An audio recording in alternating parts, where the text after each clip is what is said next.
I just finished episode 3 of the summer Hikaru dies, and literally this shit gets crazier and crazier, and it's one of the hits this summer, definitely. And honestly, we don't know really what's going on.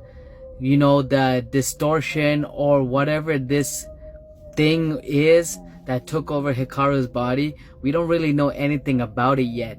But we kind of find out something because Yoshiki kindly accepts that woman's invitation. They go to a cafe, they start talking, and she reveals that this thing actually took over her husband and she had to do what she had to do, if you know what I mean. And then eventually Yoshiki has to separate from Hikaru. So Yoshiki decides to do this, and then we have this moment right here. So Yoshiki definitely tells him that he doesn't want anything to do with Hikaru, and he finally accepts that Hikaru is gone and this distortion type thing took over his body. And Hikaru reveals the distortion here right now, which is crazy. Wow.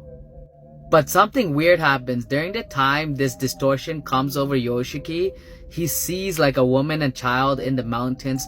Not sure what it is, but it's just like a flashback or like a memory of the thing that's taken over Hikaru. But this thing that's taken over Hikaru was basically wanting to be with Yoshiki, and it didn't kill him, it didn't want to kill him, and it said it cared for him. And eventually Hikaru, who's the new Hikaru, eventually leaves, and they don't talk. And eventually Yoshiki, on the other hand, goes back and accepts Hikaru for what he is now, which is the new Hikaru with the distortion. Does Yoshiki have a plan to uncover and find out what he saw during that moment when the distortion was all over him? Or is Yoshiki really accepting the new Hikaru? We'll see in the future episodes, but this anime is pretty interesting. It's pretty good. I recommend it. Go watch it. Little bit of BL, but not much, but it is pretty good. Go check it out and follow for more anime content.